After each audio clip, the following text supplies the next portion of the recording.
তা গুছাতে হবে তো সব। তুই আর ভিডিও বানাও, আমি ভাইরাল না, সাধারণ ভিখারির ছেলে।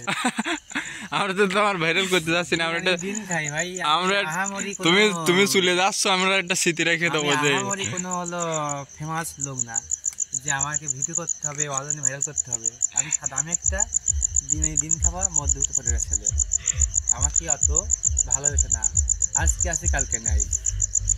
দুদিন পরে হয়তো আমার মৃত্যু খবরটা আপনারা পেতে পারেন।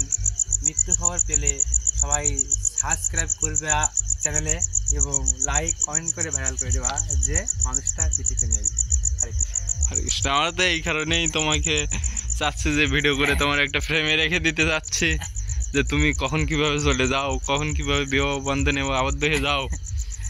আসলে জন্ম মৃত্যু বিয়া এটা তো ভগবানের হাত।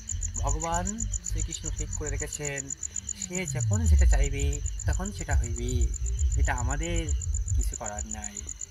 আজ এই মধ্যরাতে আমরা সবাই এখানে বসে আছি মধুর হরিনাম কীর্তন শ্রবণ করার জন্য।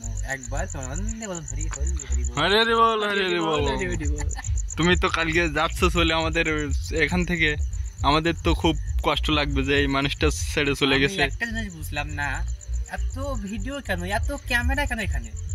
আমি তো আহামরি কোনো যে ফেমাস নায়ক বা ফিল্মের অভিনেতা না, এত ক্যামেরা এখানে, আমি তো কথা বলেই শেষ করতে পারছি না, এত ক্যামেরা কেন এখানে? গুরুদেব, আমি শুধু এটাই বলতে চাই যে আমরা দুই পায়ের পদধূলি নিয়ে একটু ধন্য হতে চাই, এই বিষয়ে একটু কিছু বলবেন। না, আমি তো আহামরি কোনো সাধু সন্ন্যাস বৈষ্ণব তিলকধারী মানুষ নয় যে আমার চরণ ধরে নিতে হবে। আমি একটা কীট পতঙ্গ। কীটের যেমন কোনো মূল্য নেই সমাজে, আমারও তাতুর অবস্থা, এই সমাজে মূল্য নেই, কারণ আমি বেকার। যে মানুষ টাকা আয় করতে পারে না সে মানুষ একটা অধম, অজ্ঞান। আর ভিডিও করো না, আর ভাইরাল করার চেষ্টা করো না।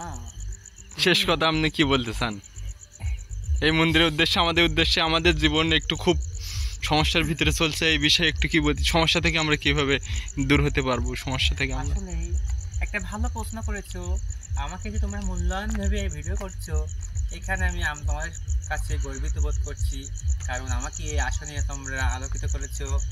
আসলে কি বলবো, আজকে কি সম্পর্কে বলতে চাইছিলে তোমরা? যে আমাদের জীবনটা ভালোভাবে চলছে না, আমরা একটু দুঃখের ভিতরে আছি, এই বিষয়ে আপনি আমাদের সমাধান দেন গুরুদেব। আমরা পায়ের চরণ ধুলি আমরা নিতে চাই গুরুদেব বলেন। মনে করো আমাদের ভালো কিছু করতে হলে ভালো পথে চলতে হবে, সৎসঙ্গ ধরতে হবে, সৎ গুরুর কাছ থেকে দীক্ষা নিতে হবে এবং ভগবানের পরে বিশ্বাস রাখতে হবে। ভগবান যেরূপ জীবকুলকে শিক্ষা দেওয়ার জন্য বিভিন্ন লীলা করে গেছেন, তার লীলাগুলোকে আমাদের অনুসন্ধান করতে হবে। ততরূপ করে যেমন একটা উদাহরণ দিয়ে যাই, লক্ষণের স্ত্রী সুমিত্রা।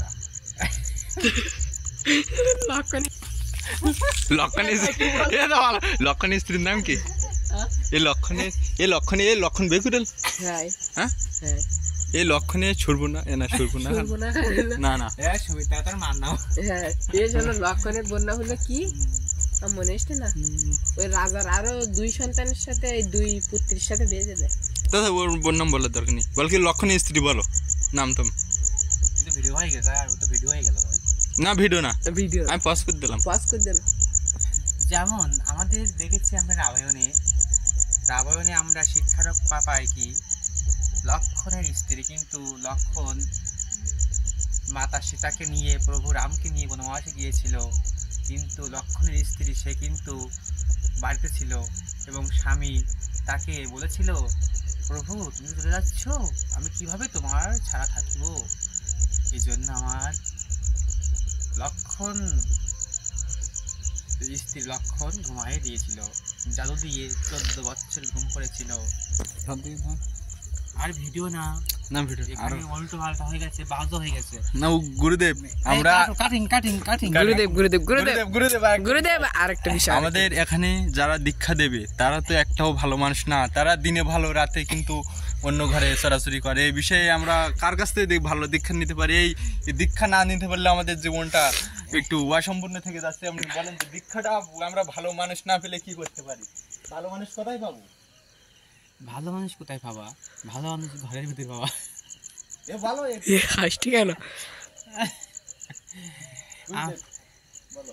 যাই হোক, ভক্তগণ যখন প্রশ্ন করেছে আমার কাছে, এটা উত্তর দেওয়া আমার কর্তব্য। এই জন্য আমি এই বৈষ্ণব মাঝে দাঁড়িয়ে প্রশ্নটির উত্তর দিতে চাচ্ছি। প্রশ্নটা হচ্ছে কি, সদ্গুরু কীভাবে পাবো? সদ্গুরু পেতে হলে আমাদের সৎ চিন্তা করতে হবে। মনের মাঝে যেজন ভালো গুরুদেব নিজেরাই বুঝতে হবে, জানতে হবে যে গুরুদেব সঠিক কিনা। সঠিক গুরুদেবের কাছে দীক্ষা নিতে হবে, তাহলে আমরা সঠিক পথ অনুধাবন করতে পারবো। কিন্তু আমরা সঠিক গুরুদেব চিনবো কি করে প্রভু? আমাদের বলেন প্রভু। সঠিক গুরুদেব চেনার উপায় কি বলবো? একটা কথা আছে, হাতে মালা টিপলে, গলায় তুলসী মালা পরলে আমরা ভাবি কি এটাই হয়তো আসল ভক্ত। কিন্তু সাধু সাজলে হবে না, সাধু হতে হবে। যে গুরুদেব, কিন্তু আমাদের এখানে তো অনেকেই ভণ্ড সাধু, তারা তো শুধু তিলক মালা, যে হাতের মালা জপ করার সময় তারা কথা বলে, গান করে, অনেকের সাথে গালাগালিও দেয় মালা টিপার সময়। এই বিষয়ে আমরা, তারা তো ভণ্ড সাধু সেজে বেড়াচ্ছে, এদের না, ওটা কোনো ফ্যাক্ট না। যে যেমন পারে, যেমন ভাবে পারে প্রভুকে ডাকুক, সেটাই ভালো। তারা কিন্তু অধর্ম করে, তারা লোকের সাথে গন্ডগোল করে। যারা সাধু এরা কিন্তু লোকের সাথে বেশি গন্ডগোল করে, তারা হিংসা করে। সমস্যা নাই, হাতে করো মুখে নাম, সেই জন যাবে লোক ধাম। ঠিক আছে, আমি এখন কথা বলতে চাই না। আমার যে গুরুদেব, আমার প্রশ্ন যে আমরা দীক্ষা নেওয়ার মতো একটা ভালো মানুষ পেলাম না, এই বিষয়ে তো আপনি কিছু বললেন না। আমি এখন একটা প্রোগ্রাম আছে, সেখানে যাবো, যেখানে আমি সময় নষ্ট করতে। কিন্তু গুরুদেব, আমরা দীক্ষাটা ভালো মানুষ না পেলে কার কাছ থেকে নেবো, এই বিষয়টা আপনি বলেন। আমার কিছু বলার নেই এখানে, যে আমাদের ক্যামেরা কাটিং না। গুরুদেব বলুন যে ভালো দীক্ষা নেওয়ার লোক নেই আমাদের এখানে, কার কাছ থেকে নেবো গুরুদেব? আর কোনো কথা হবে না, আর কোনো অনেক হয়েছে, ভাত খাওয়ার সময় গেছে, সেবা নেবো। অনেক করেছি তুই, আর গুরুদেব চরণ তুলে দাও। ঠিক আছে, চরণ তুলে দাও বেঁচে থাকো গুরুদেব। গুরুদেব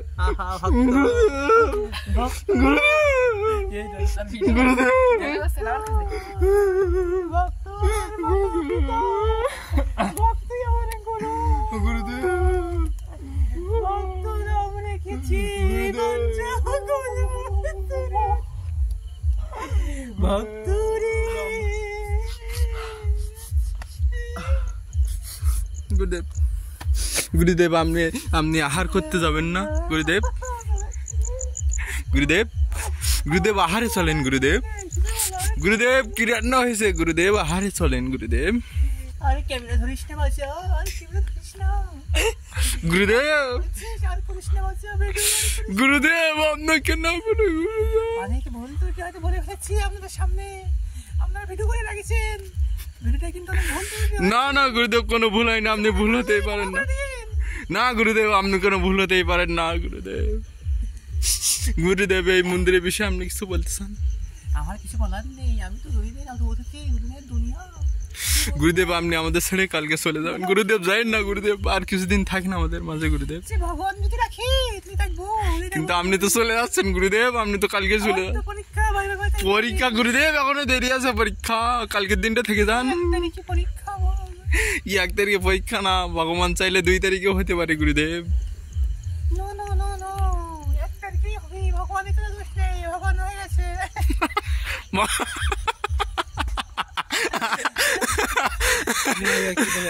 গুরুদেব, গুরুদেব হরি বলতে জয় নিতাই প্রেমানন্দ দেবা, সবাই বলো হরি হরি বলো, জয় গুরুদেব। যাই হোক, এই শিষ্যটা তা একটু প্রণাম করো, পাই প্রণাম করো। শিষ্যটা কার সাথে মেশে না, গ্রামে শুনছি বিবাহ বাড়ি হলে যায় না, কোথাও ভক্ত সবাই যায় না, কোথাও পূজা হলে যায় না। এবার থেকে ভক্ত সব জায়গায় যাবে, দেখে নিও তোমরা। এবং প্রেম করবে, এবার মেয়ে এবারে তো নিয়ে আসবে একটা। এই শিষ্য এবার একটা মেয়েকে প্রেম করবে এবং মেয়েটাকে বের করে এনে বিয়ে করবে। ঠিক আছে, ঠিক আছে, তোমার খুশি তো? আমরা সবাই খুশি। আমাদের একটু তোমার আশীর্বাদ দিলাম জীবন মেয়ে চলার একটু কিছু উপদেশ বলতেন, জীবন কিভাবে ভালোভাবে চলে। জীবন চলবে, তুমি এটা প্রেম করে সেই মেয়েকে যদি বাড়ি করে আনতে পারো তোমার ভিটের পরে, তোমার জীবন পুরো পাল্টে যাবে, পুরো পাল্টে যাবে। আমাদের কিছু পার্সোনাল প্রবলেম আছে গুরুদেব, এখন এই পার্সোনাল প্রবলেমটা আমাদের বিয়ের পরেই সব ঠিক হয়ে যাবে। না গুরুদেব, আমরা তো বিয়ে করতে পারছি না। বিয়ে করতে হবে, সংসার ধর্ম, সংসার থেকে তুমি ভগবান ভজন করো। গুরুদেব আমার মনে তো গুরুদেব শান্তি নেই, এখন কি করতে পারি? ভগবানের থেকে দাড়ি কেউ আছে দেখছো কখনো? আছে ভগবান মনীষী, ওনাদের এত বড় বড় দাড়ি, এত বড় বড় চুল। গুরুদেব মনীষী ভগবানের শ্রীকৃষ্ণের দাড়ি, চুল লম্বা লম্বা গুরুদেব। কৃষ্ণের দাড়ি নেই, আছে, উনি শেভ করে রাখে গুরুদেব। তুমিও শেষ করে রাখো। না গুরুদেব, আমাদের হয়নি, আমরা কিভাবে শেভ করবো? ভগবানের দান, এটা কিছু মনে করলে হবে না। না গুরুদেব, ভগবানের দান, বড় বড় মুনি ঋষি আগে যারা ছিলেন ওনাদের হাতে বড় বড় দাড়ি। বলে যে এত কথা শুনতে পারতো, গুরুদেবের এডুকেশন কথা শুনতে পারতাম না। একটা কথা বলি, তুমি তো সব কথা শুনলে আমার কথা থেকে। আমি সেই গোলকধাম থেকে এসেছি তোমাকে দীক্ষা দেওয়ার জন্য, এবং দীক্ষা সম্পূর্ণ করেছি। তুমি গুরুদেবের কথা মান্য করো শিষ্য।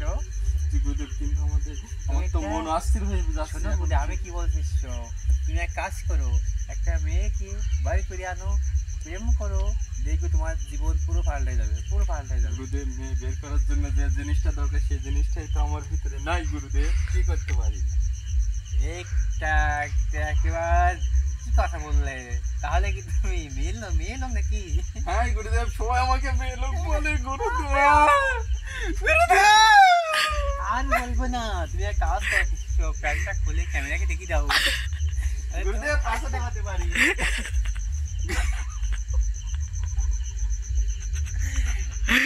কলি যুগে লজ্জা ছাড়া কিছু নেই, মানে এই জন্য কলি কালাধন কথা হয়ে যাচ্ছে। গুরুদেব, আরেকটা বিষয় আপনার কাছে জানার আছে, যে এখন যে মেয়ে ছেলেরা